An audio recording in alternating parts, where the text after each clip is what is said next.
ಕರೆಯುತ್ತಿರೆನೆ ನನ್ನ ಕೈ ಹಿಡಿದು.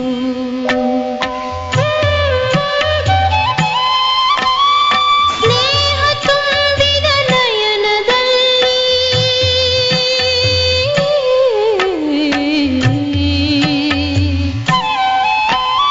ಸ್ನೇಹ ತುಂಬಿದ ನಯನದಲ್ಲಿ ಜಗವನೇ ನಾ ಮರೆಯುವೆ ಬಾಬಾ.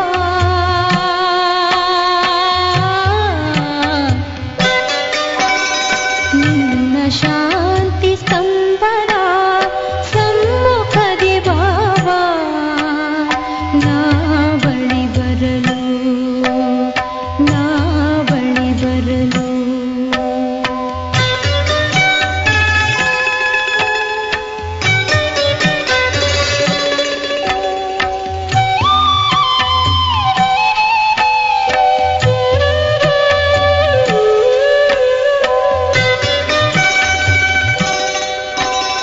ಮನದಿ ದೃಢ ನಿಶ್ಚಯವಾಗಿಹುದು,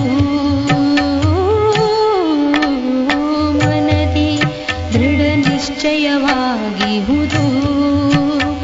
ನೀನಿಲ್ಲಿಯೇ ಇರುತ್ತೀಯೆ ಎಂದು.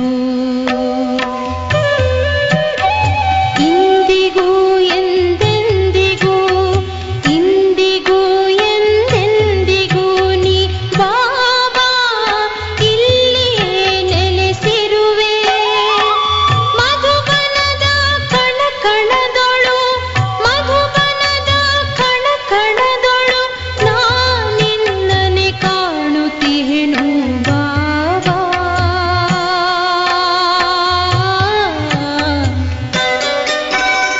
ನಿನ್ನ ಶಾಂತಿ ಸ್ತಂಭದ ಸಮ್ಮುಖದಿ ಬಾಬಾ ನಾ ಬಳಿ ಬರಲು. ವರದಾನವ ನೀಡುತ್ತಲೇ ಇರುತ್ತಿಹ ವರದಾತನ ನಾ ಕಂಡೆ.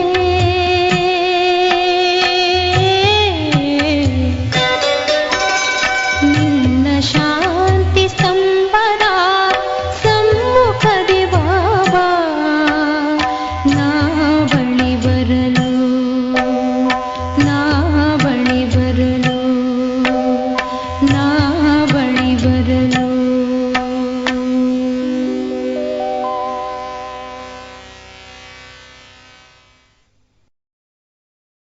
ಓಂ ಶಾಂತಿ. ಪ್ರಾರ್ಥಮುರುಳಿ ಬಾಪ್ತಾದ ಮಧುಬನ. ಮಧುರ ಮಕ್ಕಳೇ, ಸಂಗಮ ಯುಗದಲ್ಲಿ ಪ್ರೀತಿಯ ಸಾಗರ ತಂದೆಯು ನಿಮಗೆ ಪ್ರೀತಿಯ ಆಸ್ತಿಯನ್ನೇ ಕೊಡುತ್ತಾರೆ. ಆದ್ದರಿಂದ ನೀವು ಎಲ್ಲರಿಗೆ ಪ್ರೀತಿಯನ್ನು ಕೊಡಿ, ಕ್ರೋಧದಲ್ಲಿ ಬರಬೇಡಿ. ಪ್ರಶ್ನೆ: ತಮ್ಮ ರಿಜಿಸ್ಟರನ್ನು ಸರಿಯಾಗಿಟ್ಟುಕೊಳ್ಳಲು ತಂದೆಯು ನಿಮಗೆ ಯಾವ ಮಾರ್ಗವನ್ನು ತಿಳಿಸಿದ್ದಾರೆ? ಉತ್ತರ: ತಂದೆಯು ನಿಮಗೆ ಪ್ರೀತಿಯ ಮಾತುಗಳನ್ನೇ ತಿಳಿಸುತ್ತಾರೆ, ಶ್ರೀಮತ ಕೊಡುತ್ತಾರೆ. ಮಕ್ಕಳೇ, ಪ್ರತಿಯೊಬ್ಬರ ಜೊತೆ ಪ್ರೀತಿಯಿಂದಿರಿ. ಯಾರಿಗೂ ದುಃಖವನ್ನು ಕೊಡಬೇಡಿ. ಕರ್ಮೇಂದ್ರಿಯಗಳಿಂದ ಎಂದೂ ಯಾವುದೇ ಉಲ್ಟಾ ಕರ್ಮವನ್ನು ಮಾಡಬೇಡಿ. ಸದಾ ಇದನ್ನೇ ಪರಿಶೀಲನೆ ಮಾಡಿಕೊಳ್ಳಿ. ನನ್ನಲ್ಲಿ ಯಾವುದೇ ಆಸುರಿ ಗುಣವಿಲ್ಲವೇ? ಮೂಡಿಯಾಗಿಲ್ಲವೇ? ಯಾವುದೇ ಮಾತಿನಲ್ಲಿ ಕೋಪಿಸಿಕೊಳ್ಳುತ್ತಿಲ್ಲವೇ? ಗೀತೆ. ಈ ಸಮಯವು ಕಳೆಯುತ್ತಿದೆ. ಓಂ ಶಾಂತಿ. ಓಂ ಶಾಂತಿ. ಮಧುರಾತಿ ಮಧುರ ಆತ್ಮಿಕ ಮಕ್ಕಳು, ಗೀತೆಯನ್ನು ಕೇಳಿದ್ದೀರಿ. ದಿನ ಪ್ರತಿದಿನ ತಮ್ಮ ಮನೆ ಅಥವಾ ಗುರಿ ಸಮೀಪಿಸುತ್ತಾ ಹೋಗುತ್ತಿದೆ. ಈಗ ಶ್ರೀಮತವು ಏನೆಲ್ಲವನ್ನು ಹೇಳುತ್ತದೆಯೋ ಅದರಲ್ಲಿ ಉದಾಸೀನ ಮಾಡಬೇಡಿ. ತಂದೆಯ ಆದೇಶವೂ ಸಿಗುತ್ತದೆ. ಎಲ್ಲರಿಗೆ ಸಂದೇಶವನ್ನು ಕೊಡಿ. ಮಕ್ಕಳಿಗೆ ತಿಳಿದಿದೆ, ಲಕ್ಷಾಂತರ ಕೋಟ್ಯಾಂತರ ಮಂದಿಗೆ ಸಂದೇಶವನ್ನು ಕೊಡಬೇಕಾಗಿದೆ. ಒಂದಲ್ಲ ಒಂದು ಸಮಯದಲ್ಲಿ ಬಂದೇ ಬರುತ್ತಾರೆ. ಯಾವಾಗ ಬಹಳಷ್ಟು ಮಂದಿಯಾಗುವರೋ ಆಗ ಅನೇಕರಿಗೆ ಸಂದೇಶವನ್ನು ಕೊಡುವರು. ತಂದೆಯ ಸಂದೇಶವು ಎಲ್ಲರಿಗೆ ಸಿಗಬೇಕಾಗಿದೆ. ಇದು ಬಹಳ ಸಹಜವಾದ ಸಂದೇಶವಾಗಿದೆ.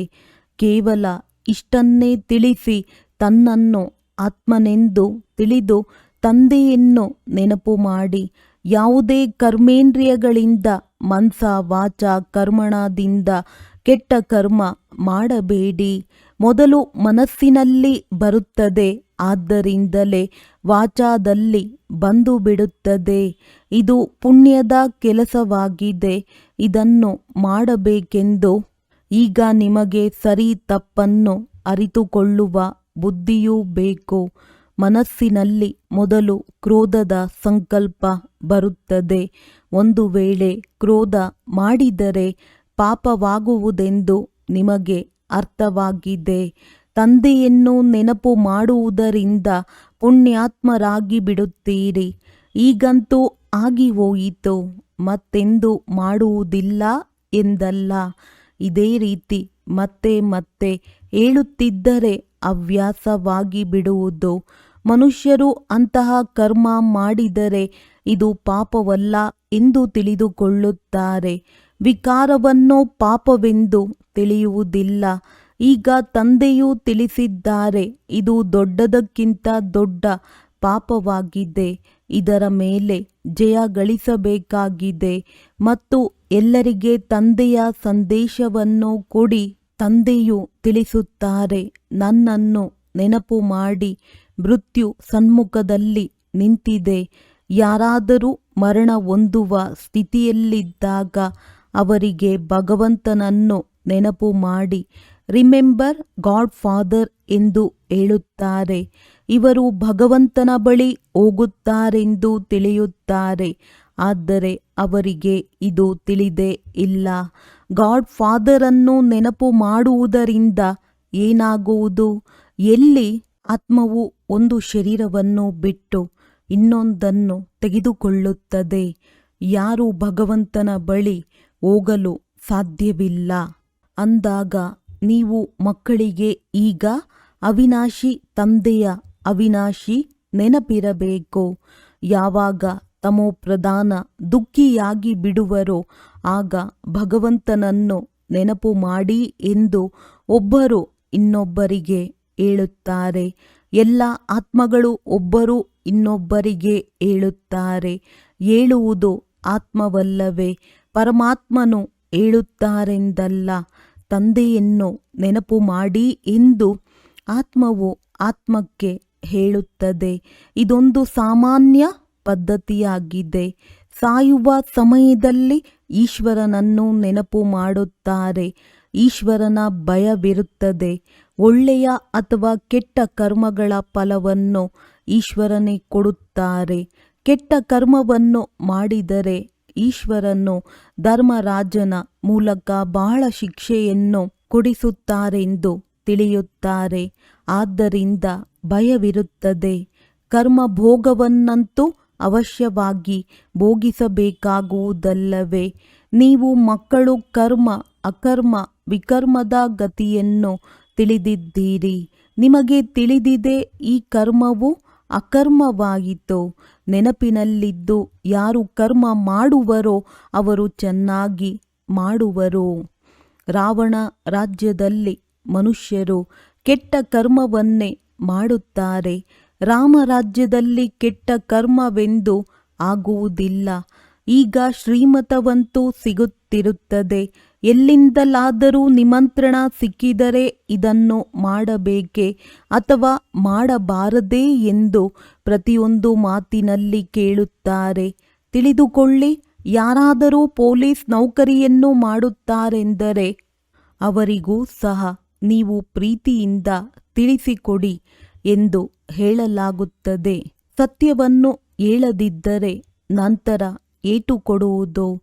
ಪ್ರೀತಿಯಿಂದ ತಿಳಿಸಿದರೆ ಕೈಗೆ ಬರುತ್ತಾರೆ. ಆದರೆ ಆ ಪ್ರೀತಿಯಲ್ಲಿಯೂ ಯೋಗ ಬಲವು ತುಂಬಿದಾಗ ಆ ಪ್ರೀತಿಯ ಶಕ್ತಿಯಿಂದ ಯಾರಿಗೆ ತಿಳಿಸಿದರೂ ತಿಳಿದುಕೊಳ್ಳುತ್ತಾರೆ. ಹೇಗೆ ಈಶ್ವರನೇ ತಿಳಿಸುತ್ತಾರೆ ಎನಿಸುತ್ತದೆ. ನೀವು ಈಶ್ವರನ ಮಕ್ಕಳು, ಯೋಗಿಗಳಲ್ಲವೇ? ನಿಮ್ಮಲ್ಲಿಯೂ ಈಶ್ವರಿಯ ಶಕ್ತಿ ಇದೆ. ಈಶ್ವರನು ಪ್ರೀತಿಯ ಸಾಗರನಾಗಿದ್ದಾರೆ. ಅವರಲ್ಲಿ ಶಕ್ತಿ ಇದೆಯಲ್ಲವೇ? ಎಲ್ಲರಿಗೆ ಆಸ್ತಿಯನ್ನು ಕೊಡುತ್ತಾರೆ. ನೀವು ತಿಳಿದುಕೊಂಡಿದ್ದೀರಿ ಸ್ವರ್ಗದಲ್ಲಿ ಬಹಳ ಪ್ರೀತಿ ಇರುತ್ತದೆ. ನೀವೀಗ ಪ್ರೀತಿಯ ಪೂರ್ಣ ಆಸ್ತಿಯನ್ನು ಪಡೆಯುತ್ತಿದ್ದೀರಿ. ತೆಗೆದುಕೊಳ್ಳುತ್ತಾ ನಂಬರ್ ವಾರ್ ಪುರುಷಾರ್ಥ ಮಾಡುತ್ತಾ ಪ್ರಿಯರಾಗಿ ಬಿಡುತ್ತೀರಿ. ತಂದೆಯು ತಿಳಿಸುತ್ತಾರೆ, ಯಾರಿಗೂ ದುಃಖವನ್ನು ಕೊಡಬಾರದು. ದುಃಖವನ್ನು ಕೊಟ್ಟರೆ ದುಃಖಿಯಾಗಿಯೇ ಸಾಯುವಿರಿ. ತಂದೆಯು ಪ್ರೀತಿಯ ಮಾರ್ಗವನ್ನು ತಿಳಿಸುತ್ತಾರೆ. ಮನಸ್ಸಿನಲ್ಲಿ ಬಂದರೆ ಅದು ಚೆಹರೆಯಲ್ಲಿಯೂ ಬಂದು ಬಿಡುತ್ತದೆ. ಕರ್ಮೇಂದ್ರಿಯಗಳಿಂದ ಮಾಡಿದರೆ ಅದರಿಂದ ರಿಜಿಸ್ಟರ್ ಹಾಳಾಗುವುದು. ದೇವತೆಗಳ ಚಲನೆ ವಲನೆಯೂ ಹಾಳಾಗುತ್ತದೆ ಎಲ್ಲವೇ.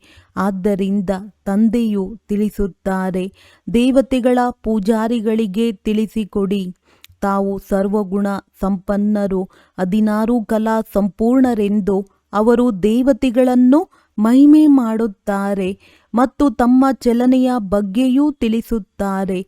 ಆದ್ದರಿಂದ ಅವರಿಗೆ ತಿಳಿಸಿ, ನೀವೇ ಈ ರೀತಿ ಇದ್ದೀರಿ, ಈಗ ಇಲ್ಲ, ಈಗ ಪುನಃ ಅವಶ್ಯವಾಗಿ ಆಗುವಿರಿ. ನೀವು ಇಂತಹ ದೇವತೆಗಳಾಗಬೇಕೆಂದರೆ ತಮ್ಮ ಚಲನೆಯನ್ನು ಈ ರೀತಿ ಇಟ್ಟುಕೊಂಡಾಗ ನೀವು ಈ ರೀತಿಯಾಗಿ ಬಿಡುವಿರಿ. ತಮ್ಮನ್ನು ಪರಿಶೀಲನೆ ಮಾಡಿಕೊಳ್ಳಬೇಕಾಗಿದೆ. ನಾವು ಸಂಪೂರ್ಣ ನಿರ್ವಿಕಾರಿಗಳಾಗಿದ್ದೇವೆಯೇ?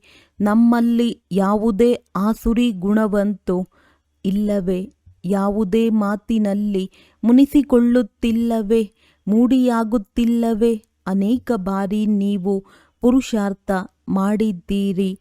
ನೀವೇ ಈ ರೀತಿ ದೇವಿ ದೇವತೆಯಾಗಬೇಕೆಂದು ತಂದೆಯು ತಿಳಿಸುತ್ತಾರೆ. ನಿಮ್ಮನ್ನು ಮಾಡುವಂಥವರು ಈಗ ಸನ್ಮುಖದಲ್ಲಿದ್ದಾರೆ. ತಿಳಿಸುತ್ತಾರೆ, ಮಕ್ಕಳೇ, ಕಲ್ಪಕಲ್ಪವೂ ನಿಮ್ಮನ್ನು ದೇವಿ ದೇವತೆಗಳನ್ನಾಗಿ ಮಾಡುತ್ತೇನೆ. ಕಲ್ಪದ ಹಿಂದೆ ಯಾರು ಜ್ಞಾನವನ್ನು ಪಡೆದುಕೊಂಡಿದ್ದರೋ ಅವರು ಅವಶ್ಯವಾಗಿ ಬಂದು ತಿಳಿದುಕೊಳ್ಳುತ್ತಾರೆ. ಪುರುಷಾರ್ಥವನ್ನು ಮಾಡಿಸಲಾಗುತ್ತದೆ ಮತ್ತು ನಿಶ್ಚಿಂತರೂ ಆಗಿರುತ್ತಾರೆ. ಡ್ರಾಮಾದ ನಿಗದಿಯೇ ಹೀಗಿದೆ.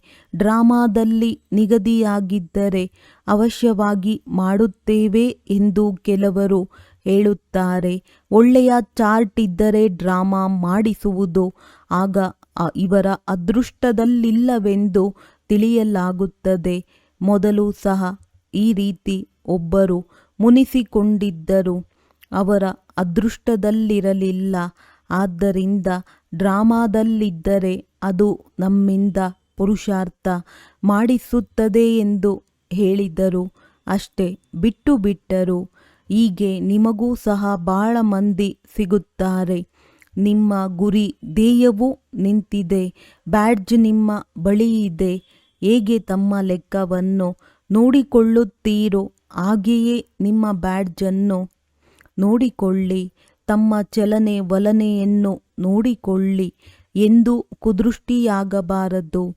ಬಾಯಿಯಿಂದ ಯಾವುದೇ ಕೆಟ್ಟ ಮಾತುಗಳು ಬರಬಾರದು.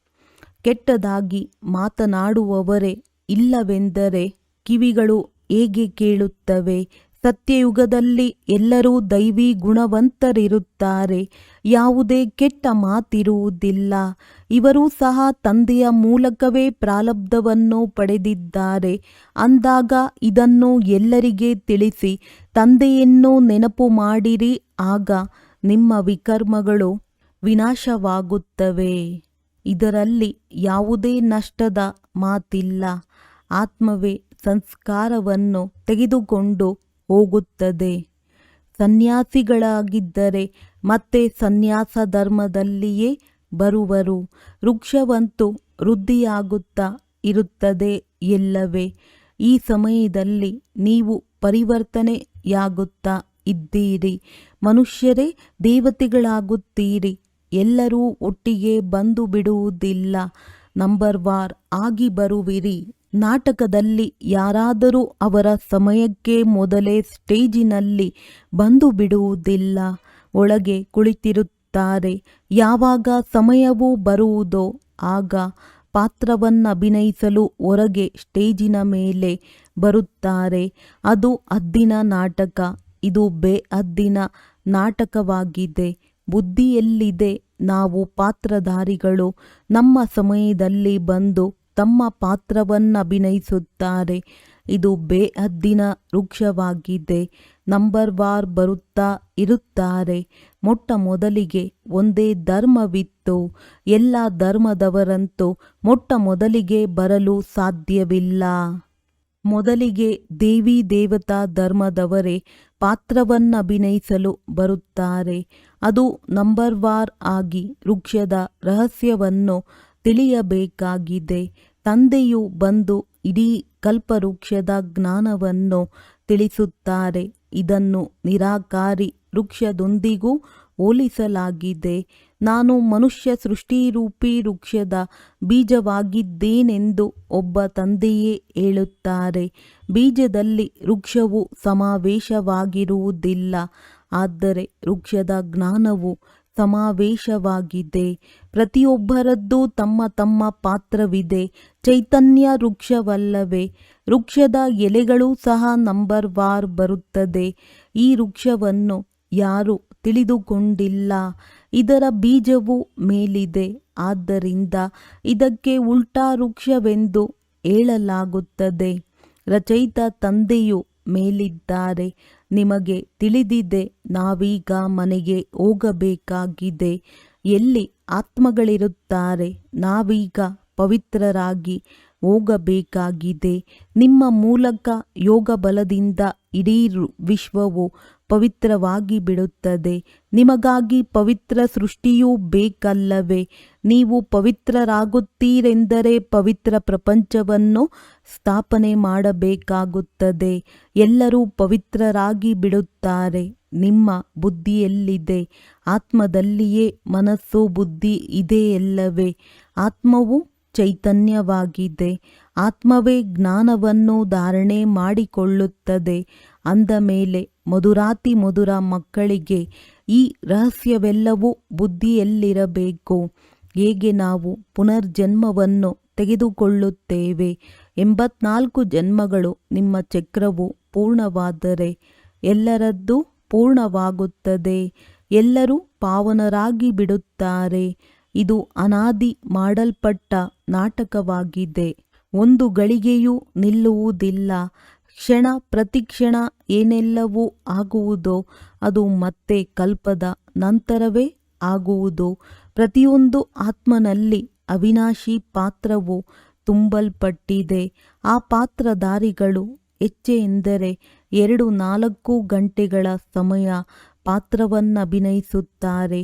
ಆದರೆ ಇಲ್ಲಂತೂ ಆತ್ಮಕ್ಕೆ ಸ್ವಾಭಾವಿಕ ಪಾತ್ರವು ಸಿಕ್ಕಿದೆ ಅಂದಾಗ ಮಕ್ಕಳಿಗೆ ಎಷ್ಟು ಖುಷಿ ಇರಬೇಕು.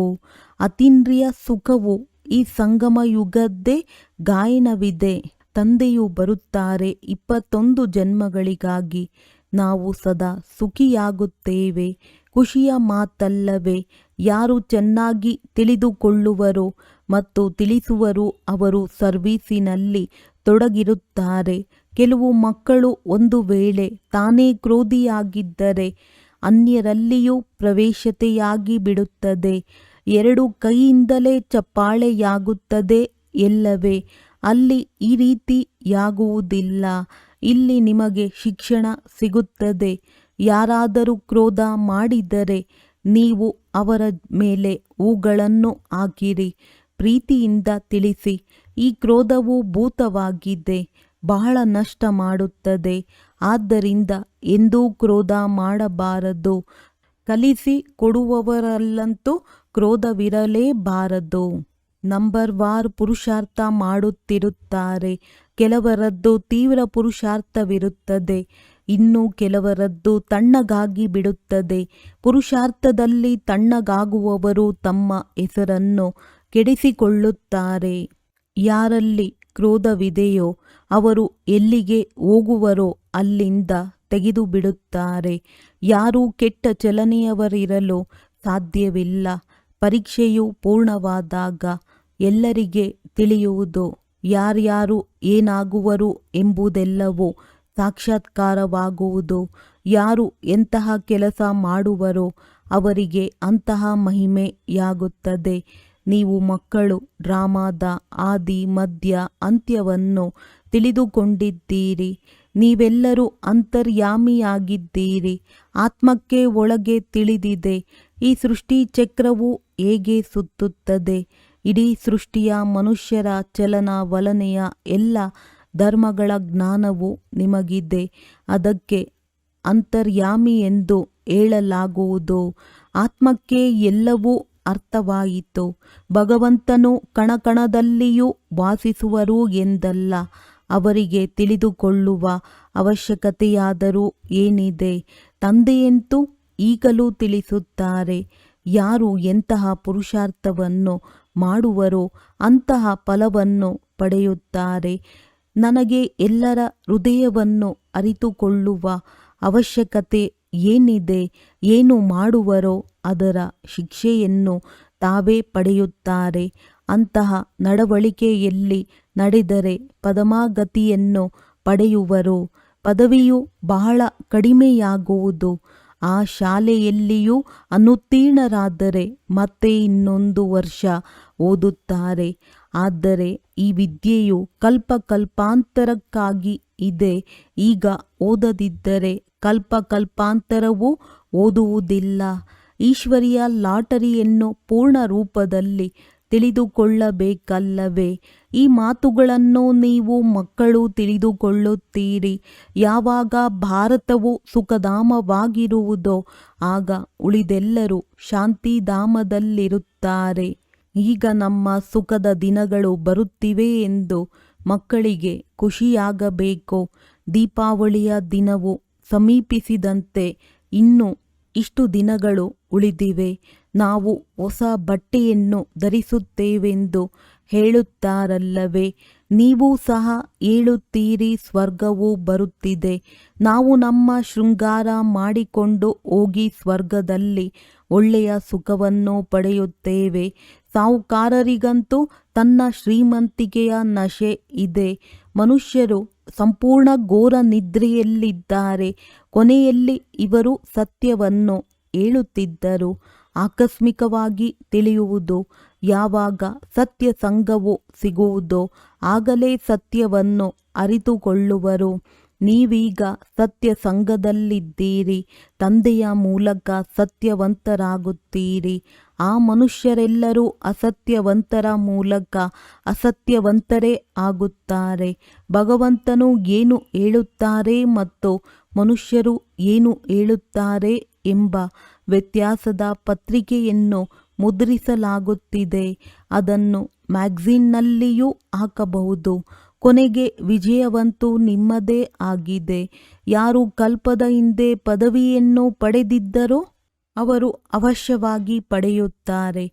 ಇದು ನಿಶ್ಚಿತವಾಗಿದೆ. ಸತ್ಯಯುಗದಲ್ಲಿ ಅಕಾಲ ಮೃತ್ಯುವಾಗುವುದಿಲ್ಲ. ದೀರ್ಘಾಯಸ್ಸಿರುತ್ತದೆ. ಪವಿತ್ರತೆ ಇದ್ದಾಗ ದೀರ್ಘಾಯಸ್ಸಿತ್ತು. ಪತಿತ ಪಾವನನು ಪರಮಾತ್ಮ ತಂದೆಯಾಗಿದ್ದಾರೆ. ಅಂದ ಮೇಲೆ ಅವರೇ ಪಾವನರನ್ನಾಗಿ ಮಾಡಿರುವರು. ಕೃಷ್ಣನ ಮಾತು ಶೋಭಿಸುವುದಿಲ್ಲ. ಪುರುಷೋತ್ತಮ ಸಂಗಮ ಯುಗದಲ್ಲಿ ಕೃಷ್ಣನೆಲ್ಲಿಂದ ಬರುವನು? ಅದೇ ರೂಪವುಳ್ಳ ಮನುಷ್ಯನಂತೂ ಮತ್ಯಾರೂ ಇರುವುದಿಲ್ಲ. 84 ಜನ್ಮಗಳು, 84 ಮುಖ ಲಕ್ಷಣಗಳು, 84 ಚಟುವಟಿಕೆಗಳು. ಇದು ಮಾಡಲ್ಪಟ್ಟ ಆಟವಾಗಿದೆ. ಅದರಲ್ಲಿ ಅಂತರವಾಗಲು ಸಾಧ್ಯವಿಲ್ಲ. ನಾಟಕವು ಹೇಗೆ ಅದ್ಭುತವಾಗಿ ಮಾಡಲ್ಪಟ್ಟಿದೆ. ಆತ್ಮವು ಚಿಕ್ಕ ಬಿಂದುವಾಗಿದೆ. ಅದರಲ್ಲಿ ಅನಾದಿ ಪಾತ್ರವು ತುಂಬಲ್ಪಟ್ಟಿದೆ. ಇದಕ್ಕೆ ಸೃಷ್ಟಿ ಎಂದು ಹೇಳುತ್ತಾರೆ. ಮನುಷ್ಯರು ಕೇಳಿ ಆಶ್ಚರ್ಯಚಕಿತರಾಗುತ್ತಾರೆ. ಆದರೆ ಮೊದಲು ಈ ಸಂದೇಶವನ್ನು ಕೊಡಬೇಕಾಗಿದೆ. ತಂದೆಯನ್ನು ನೆನಪು ಮಾಡಿ. ಅವರೇ ಪತಿತ ಪಾವನ, ಸರ್ವರ ಸದ್ಗತಿದಾತನಾಗಿದ್ದಾರೆ. ಸತ್ಯಯುಗದಲ್ಲಿ ದುಃಖದ ಮಾತಿರುವುದಿಲ್ಲ. ಕಲಿಯುಗದಲ್ಲಿ ಎಷ್ಟೊಂದು ದುಃಖವಿದೆ. ಆದರೆ ಈ ಮಾತುಗಳನ್ನು ತಿಳಿದುಕೊಳ್ಳುವವರು ನಂಬರ್ ವಾರ್ ಇದ್ದಾರೆ. ತಂದೆಯು ನಿತ್ಯವೂ ತಿಳಿಸುತ್ತಿರುತ್ತಾರೆ. ನೀವು ಮಕ್ಕಳು ತಿಳಿದುಕೊಂಡಿದ್ದೀರಿ. ಶಿವ ತಂದೆಯು ನಮಗೆ ಓದಿಸಲು ಬಂದಿದ್ದಾರೆ. ಮತ್ತೆ ಜೊತೆ ಕರೆದುಕೊಂಡು ಹೋಗುತ್ತಾರೆ. ಜೊತೆಯಲ್ಲಿ ಇರುವವರಿಗಿಂತಲೂ ಬಂಧನದಲ್ಲಿರುವವರು ಹೆಚ್ಚು ನೆನಪು ಮಾಡುತ್ತಾರೆ. ಅವರು ಶ್ರೇಷ್ಠ ಪದವಿಯನ್ನು ಪಡೆಯುತ್ತಾರೆ. ಇದೂ ಸಹ ತಿಳುವಳಿಕೆಯ ಮಾತಲ್ಲವೇ? ಬಂಧನದಲ್ಲಿರುವವರ ತಂದೆಯ ನೆನಪಿನಲ್ಲಿ ಬಹಳ ಕಾತರಿಸುತ್ತಾರೆ. ತಂದೆಯೂ ತಿಳಿಸುತ್ತಾರೆ, ಮಕ್ಕಳೇ, ನೆನಪಿನ ಯಾತ್ರೆಯಲ್ಲಿರಿ, ದೈವಿ ಗುಣಗಳನ್ನು ಧಾರಣೆ ಮಾಡಿ, ಆಗ ಬಂಧನಗಳು ಕಳೆಯುತ್ತವೆ, ಪಾಪದ ಗಡಿಗೆಯೂ ಸಮಾಪ್ತಿಯಾಗುವುದು. ಒಳ್ಳೆಯದು. ಮಧುರಾತಿ ಮಧುರ ಅಗಲಿ ಹೋಗಿ ಮರಳಿ ಸಿಕ್ಕಿರುವ ಮಕ್ಕಳ ಪ್ರತಿ ಮಾತ್ಪಿತಾ ಬಾಪ್ದಾದಾರವರ ನೆನಪು, ಪ್ರೀತಿ ಹಾಗೂ ಸುಪ್ರಭಾತ. ಆತ್ಮಿಕ ಮಕ್ಕಳಿಗೆ ಆತ್ಮಿಕ ತಂದೆಯ ನಮಸ್ತೆ. ಧಾರಣೆಗಾಗಿ ಮುಖ್ಯ ಸಾರ: ತಮ್ಮ ಚಲನೆ ವಲನೆಯನ್ನು ದೇವತೆಗಳ ತರಹ ಮಾಡಿಕೊಳ್ಳಬೇಕಾಗಿದೆ. ಯಾವುದೇ ಕೆಟ್ಟ ಮಾತು ಬಾಯಿಯಿಂದ ಬರಬಾರದು. ಈ ಕಣ್ಣುಗಳೆಂದು ಕುದೃಷ್ಟಿಯಾಗಬಾರದು. ಕ್ರೋಧದ ಭೂತವು ಬಹಳ ನಷ್ಟ ಮಾಡುತ್ತದೆ. 2 ಕೈಗಳಿಂದಲೇ ಚಪ್ಪಾಳೆಯಾಗುತ್ತದೆ. ಆದ್ದರಿಂದ ಯಾರಾದರೂ ಕ್ರೋಧ ಮಾಡಿದರೆ ಅವರಿಂದಲೂ ದೂರ ಸರಿಯಬೇಕು. ಅವರಿಗೆ ಪ್ರೀತಿಯಿಂದ ತಿಳಿಸಬೇಕು. ವರದಾನ: ತ್ಯಾಗ, ತಪಸ್ಯ ಮತ್ತು ಸೇವಾ ಭಾವದ ವಿಧಿಯ ಮೂಲಕ ಸದಾ ಸಫಲತಾ ಸ್ವರೂಪ ಭವ. ತ್ಯಾಗ ಮತ್ತು ತಪಸ್ಯೆಯ ಸಫಲತೆಗೆ ಆಧಾರವಾಗಿದೆ. ತ್ಯಾಗದ ಭಾವನೆ ಉಳ್ಳವರೇ ಸತ್ಯ ಸೇವಾದಾರಿಗಳಾಗಲು ಸಾಧ್ಯ. ತ್ಯಾಗದಿಂದಲೇ ಸ್ವಯಂನ ಮತ್ತು ಬೇರೆಯವರ ಭಾಗ್ಯ ರೂಪುಗೊಳ್ಳುತ್ತೆ. ನಂತರ ದೃಢ ಸಂಕಲ್ಪ ಮಾಡುವುದು, ಇದು ಸಹ ತಪಸ್ಯ ಆಗಿದೆ. ಆದ್ದರಿಂದ ತ್ಯಾಗ, ತಪಸ್ಯ ಮತ್ತು ಸೇವಾ ಭಾವದಿಂದ ಅನೇಕ ಪರಿಮಿತ ಭಾವ ಸಮಾಪ್ತಿಯಾಗಿ ಬಿಡುವುದು. ಸಂಘಟನೆ ಶಕ್ತಿಶಾಲಿಯಾಗುವುದು. ಒಬ್ಬರು ಹೇಳಿದ್ದನ್ನು ಇನ್ನೊಬ್ಬರು ಮಾಡುವರು. ಎಂದೂ ಸಹ ನೀನು, ನಾನು, ನಿನ್ನದು, ನನ್ನದು ಬರಬಾರದು. ಆಗ ಸಫಲತಾ ಸ್ವರೂಪ ನಿರ್ವಿಘ್ನರಾಗಿ ಬಿಡುವಿರಿ. ಸ್ಲೋಗನ್: ಸಂಕಲ್ಪದ ಮೂಲಕವೂ ಸಹ ಯಾರಿಗೂ ದುಃಖ ಕೊಡಬಾರದು. ಇದೇ ಸಂಪೂರ್ಣ ಅಹಿಂಸೆಯಾಗಿದೆ. ಅವ್ಯಕ್ತ ಸೂಚನೆ: ಈಗ ಲಗನ್ನಿನ ಪ್ರೀತಿಯ ಅಗ್ನಿಯನ್ನು ಪ್ರಜ್ವಲಿತಗೊಳಿಸಿ ಯೋಗವನ್ನು ಜ್ವಾಲಾರೂಪವನ್ನಾಗಿ ಮಾಡಿ. ಯೋಗವನ್ನು ಜ್ವಾಲಾರೂಪ ಮಾಡಿಕೊಳ್ಳಲು ಸೆಕೆಂಡಿನಲ್ಲಿ ಬಿಂದು ಸ್ವರೂಪರಾಗಿ ಮನಸ್ಸು ಬುದ್ಧಿಯನ್ನು ಏಕಾಗ್ರ ಮಾಡುವಂತಹ ಅಭ್ಯಾಸವನ್ನು ಪದೇ ಪದೇ ಮಾಡಿ. ನಿಲ್ಲು ಎಂದು ಹೇಳಿ ಮತ್ತು ಸೆಕೆಂಡಿನಲ್ಲಿ ವ್ಯರ್ಥ ದೇಹಭಾನದಿಂದ ಮನಸ್ಸು ಬುದ್ಧಿ ಏಕಾಗ್ರವಾಗಲಿ. ಇಂತಹ ನಿಯಂತ್ರಣ ಶಕ್ತಿಯನ್ನು ಇಡೀ ದಿನ ಉಪಯೋಗಿಸಿ. ಶಕ್ತಿಶಾಲಿಯಾದ ಬ್ರೇಕ್ ಮುಖಾಂತರ ಮನಸ್ಸು ಬುದ್ಧಿಯನ್ನು ನಿಯಂತ್ರಣಗೊಳಿಸಿ.